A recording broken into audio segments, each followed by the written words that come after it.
When you think of classic brawlers, you might think of games like Double Dragon, Final Fight, and Ninja Turtles. But do you remember the classic Die Hard arcade game that Sega brought us in the mid-90s? The plot of Die Hard is not a rehash of the movie. In this game, the president's daughter has been kidnapped, which seems to happen a lot in classic video games, and of course it's up to you to rescue her. The mid-90s brought the transition from 2D sprite-based graphics to 3D texture-mapped polygon graphics. I mean, look at those blocky, awkward characters and stilted animations.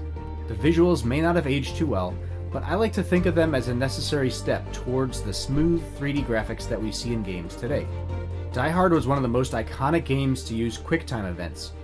At various points in the game, a cutscene would be interrupted by a prompt for you to quickly press the proper button. If you hit the right button in time, you move on to the next scene, but if you hit the wrong button or the time runs out, then you had to battle through an extra mini-stage. Like many other classic beat-em-ups, there are plenty of great power-ups to help you out. Everything from a machine gun to even a chair or a broom can be used to your advantage. But be careful, enemies can also pick up those weapons. I like that this game has a goofy sense of humor. The kidnappers can't find the president's daughter.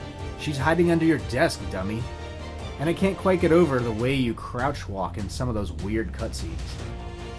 It's important to pick up and use power-ups as much as possible. They can make it much easier to clear a room when needed. Also, there are plenty of health packs throughout the levels. They look like little red and white canisters. Make sure to grab those to heal up and not have to use an extra life. The Die Hard arcade game is an interesting spin-off from the classic movie. Some people may judge it solely on its graphics, but Die Hard features great action that keeps players coming back. From the varied enemies, memorable locations, and overpowered weapons, Die Hard is an important part of any retro game collection.